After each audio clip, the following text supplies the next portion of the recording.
The skies above Sarajevo were relatively quiet today, but the roads were busy. While NATO and the Bosnian Serbs assessed yesterday's airstrikes, French armoured personnel carriers patrolled the streets. These camouflage vehicles are part of the Rapid Reaction Force based on Mount Igman. Their presence in the city itself, the first sign of President Chirac's wish to reopen the roads into Sarajevo. Unconfirmed reports tonight that some Serb guns have been withdrawn have not altered the Sarajevan routines. Many here recall the temporary truce won last winter by General Sir Michael Rose. The guns were silenced then for almost a year, but soon returned. This time, after more than 300 sorties and 900 artillery rounds, the UN sounded more confident. The attacks seemed to have succeeded in stabilizing the situation in the city, which registered a significant decrease in the number of firing incidents. In the long term, it is up to the Bosnian Serb leadership to decide when the NATO Rapid Reaction Force operation will end and heavy weapons cease threatening the people of Sarajevo. Sirens still sounded over Serb territory. The arms store at Lukovica here was one of yesterday's targets. NATO jets reportedly bombed 2 sites north of Sarajevo this afternoon. NATO says the raids will continue until Sarajevo's siege is lifted and the heavy guns are withdrawn. The noose must be taken away, said one NATO official, not just loosened around the victim's neck. NATO has released cockpit video recordings of the air raids. These two reportedly show the attack on a Serb radio command post on Mount Jaharina. NATO have only released pictures of successful raids, as here on the Vogosja arms factory. So it's not yet clear whether all the laser-guided missiles were as accurate as NATO would like to claim. The results of our strikes have, in my assessment, been very successful. I must tell you that we've had some weather problems. We've obviously missed some targets. But overall, I believe that we are being very successful in the prosecution of these air operations. One other NATO operation is underway to try and rescue the 2 French airmen who ejected from their Mirage fighter when it was shot down by a surface-to-air missile. French officials deny the 2 men have been captured.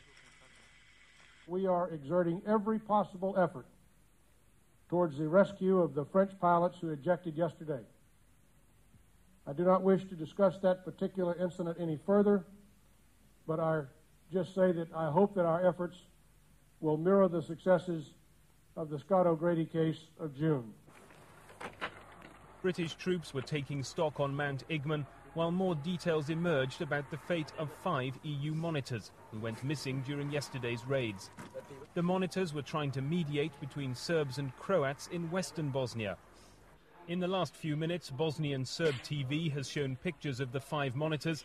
It claims the pictures were taken in Pali today and shows the EU officials discussing the NATO raids with Serb officials. There was no word from any of the monitors and no immediate way of confirming the veracity of the pictures. Relief at NATO's action has for the moment muffled some of the private doubts. The risk of an open-ended conflict with the Bosnian Serbs remains, and the final aims of Operation Deliberate Force are still disputed. NATO airstrikes can freeze Bosnia's military balance, but not alter it. That will be decided by the fighters on the ground.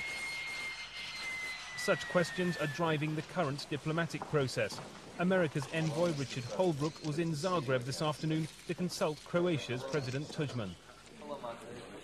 I told him in the middle of the talk that I wanted to stop the conversation and see you before continuing, because I felt it was so important to consult you right away. This new enthusiasm follows last night's agreement between the Bosnian Serbs and Serbia's President Milosevic. The deal means the Serb president will lead any future negotiating team.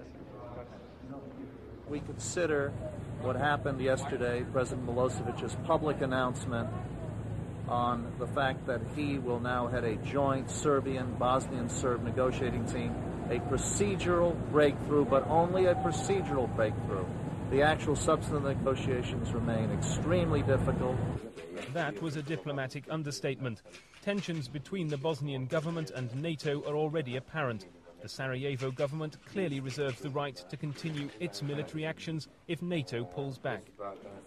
There have been promises in the past to negotiate, to bring about peace, and they have not been fulfilled. So I think in order for peace to have a chance this time, for the talks to have a chance this time, NATO must fulfill its commitment.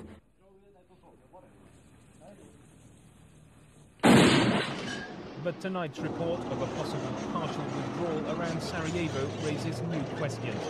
North of the UN safe area of Tuzla, Serb guns were still exchanging fire yesterday afternoon with Bosnian army forces around the disputed Posavina corridor. So long as offensives like these continue, the Bosnian Serbs' real attitude towards the NATO ultimatum will remain suspect.